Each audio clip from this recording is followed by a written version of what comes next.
Kaunas atviras draugams ir bendradarbiavimo partneriams miestas. Mielai tiesia ranką investuotojams. Kaunas yra optimistų miestas. Kaune sukuriama 19% Lietuvos produkcijos. Tai besivystantis miestas su turtinga praeitimi ir, galvoju, gražia ateitimi. Kaune išvystyta maisto produktų ir gėrimų gamyba, tekstilės ir siuvimo pramonė. Čia plečia veiklą farmacijos, baldų ir elektronikos įmonės. Kaune yra 6 universitetai. 42 000 studentų mokosi Kaune. Kaune steigiamas stambiausias mokslo ir technologijų parkas. Jau veikia verslo inkubatoriai. Kaune kūrėsi naujos aukštųjų technologijų įmonės. Miestas turi nemažą kvalifikuotos darbo jėgos potencialą. Ties Kaunu susikryžiuoja stambiausios magistralės, kurios jungia Lietuvą su kitomis valstybėmis. Todėl Kaunas labai patogus kaip logistikos centras. Kaune susikerta 2 tarptautiniai autotransporto koridoriai, čia susilieja tarptautinio geležinkelio arterijos, yra visos prielaidos sėkmingai vystyti vandens transportą. Vos už 12 km nuo miesto centro glaudžiasi nemažą reikšmę investicijoms turintis tarptautinis Karmėlavos oro uostas. Kaunas iš naujo matuojasi Lietuvos pramonės centro marškinius. 2002 metais sparčiai augo bendra investicijų suma į Kauno įmonės. Ji viršijo 1,1 milijardo litų. Kaune gyvena daugiausiai aukštą išsilavinimą turinčių žmonių. Kauniečiai turi daugiausiai kompiuterių, laidinio ryšio telefonų. Kaunui atitenka lyderio vaidmuo informacinių technologijų, inovacijų, medicinos rytise. 21 amžiaus pradžios miesto dvasia geriausiai įkūnijama ties miesto vartais, komerciškai ypač patrauklioje Kauno dalyje. Savanorių prospektas – aktyvioji miesto jungtis 2 istorinių sostinių Kauno ir Vilniaus ryšio simbolis. Savanorių prospekte intensyviai statomi moderniausi miesto pastatai. Čia iškils daugiaaukštis verslo centras. Greta gyvenamųjų namų vietoje anksčiau veikusių pramonės įmonių kūrėsi visuomeninės ir komercinės paskirties objektai – parduotuvės, biurai, paslaugų bendrovės. Ties paminklinė Prisikėlimo bažnyčia atsiras Žaliakalnio kultūros, turizmo ir verslo centras, viešbučiai, gimnazijos, kultūros įstaigos. Jis taps dalimi pagrindinio kelio jau pradėtame kurti euro srityje, vadinamame dipoliu Vilnius-Kaunas. Santaka. Puoselėjant miesto gamtinės aplinkos grožį siūloma pertvarkyti Nemuno ir Neries upių slėnius, iškeliant iš jų senas pramonės įmonės. Vietoj jų slėniuose atsiras visuomeninės, rekreacinės ir gyvenamosios paskirties statiniai. Pramonės įmonių kvartalas Neries pakrantėje virs viešbučių, pramogų bei komercijos kompleksu. Pilies teritorija. Senamiestyje miesto širdyje ketinama atstatyti Kauno pilies ansamblį, kurį iš visų pusių suptų Neries vanduo. Čia teks pakoreguoti upės krantus. Istorinėje miesto vietoje mašinų stovėjimo aikštelės bus įrengtos po naująją aikštę, paliekant Kauno pilies prieigas tarnauti žmonėms. Architektų siūlymu atsiras nauja senamiesčio aikštė, plačiomis terasomis nusileidžianti į vandenį. Iš jos į pilies pusiasalį ves pėsčiųjų tiltas. Ateityje Priešpilio aikštė ir kitapus Neries esanti Vilijampolės rajonas sujungs pėsčiųjų tiltas per Nerį. Vilijampolės pusėje bus pratęsta Kėdainių gatvė, kuri taip pat pasibaigs naujojų tiltų. Jis išlaisvins nuo intensyvaus automobilių tranzito senamiestį.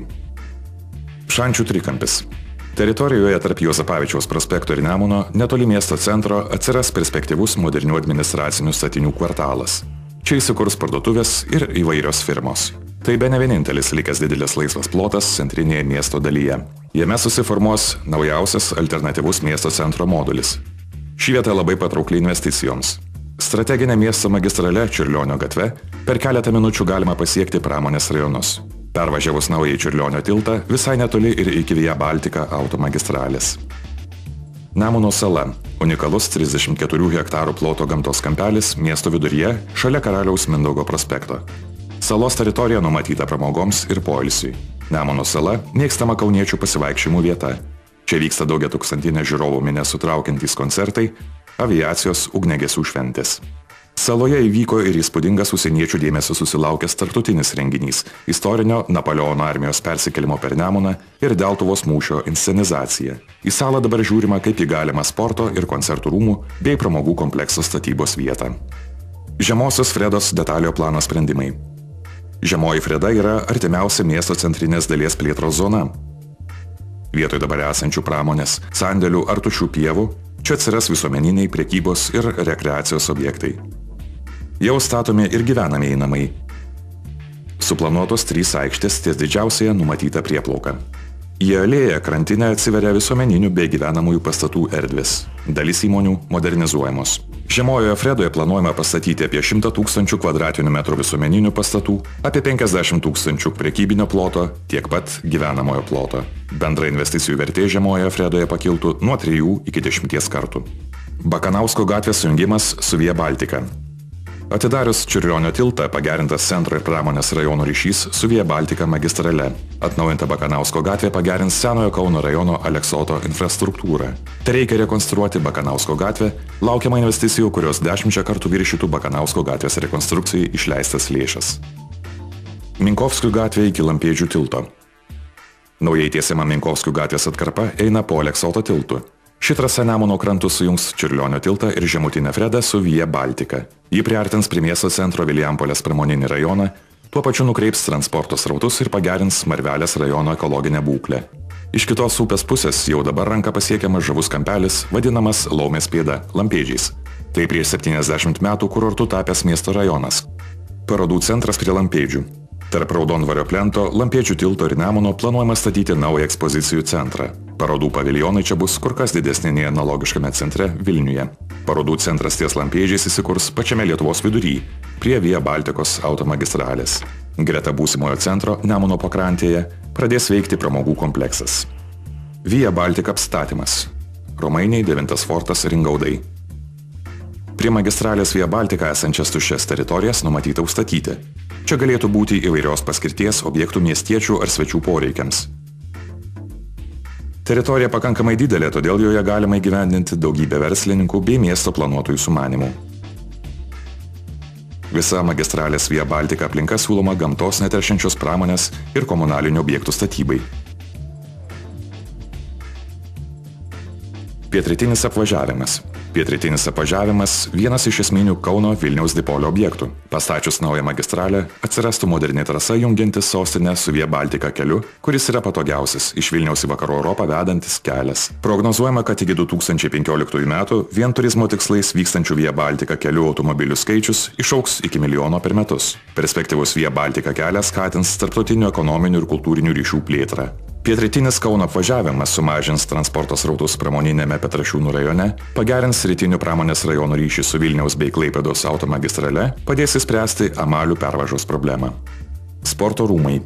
Rūmus planuojama statyti prie autostrados Kaunas-Vilnius arba magistralės Via Baltica.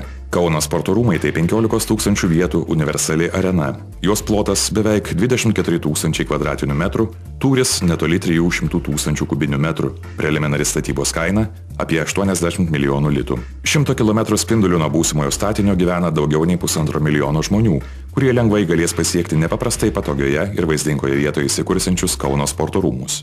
Prie jų glausis kavinės, viešbučiai, pramogų zona. Ten svari paskata rūmų statybai 2007 metų Europos krepšinio čempionatas, bet prognozuojama, jog krepšinis turėtų užimti nedaugiau kaip 30% renginių laiko.